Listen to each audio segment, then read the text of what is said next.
अस्सलाम वालेकुम सारे दोस्तों का की हाल आ। अज एक नात शरीफ लिखी सी उहदे जिहड़े अशार आ तुहाडे नाल सांझे करने आ। दरूद शरीफ पढ़ लो सल्लल्लाहु अलैहि वसल्लम। लिखिया कि ओ खातमुन नबीयीन ते ओ रहमतुल लिल आलमीन। ओ खातमुन नबीयीन ते रहमतुल लिल आलमीन। ये शाना होर कित्थे डिठियां रब बस उस नूं दित्तियां। ये शाना होर कित्थे डिठियां रब बस उस नूं दित्तियां। हलीमा आखे ए मुखड़ा तक्को ते मुकदा ए दुखड़ा। हलीमा आखे ए मुखड़ा तक्को ते मुकदा ए दुखड़ा। उत्तों गल्लां भी ने मिठियां रब बस उस नूं दित्तियां। ये शाना होर कित्थे डिठियां रब बस उस नूं दित्तियां। फुल्लां विच महक उस दी ए बहारी टहक उस दी ए।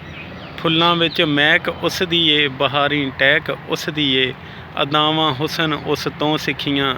ये शाना होर कित्थे डिठियां रब बस उस नूं दित्तियां। ये शाना होर कित्थे डिठियां।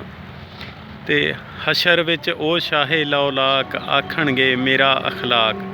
हशर विच ओ शाहे लौलाक आखणगे मेरा अखलाक।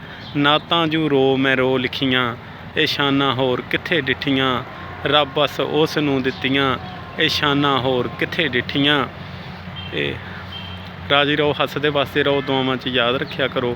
अल्लाह हाफिज़।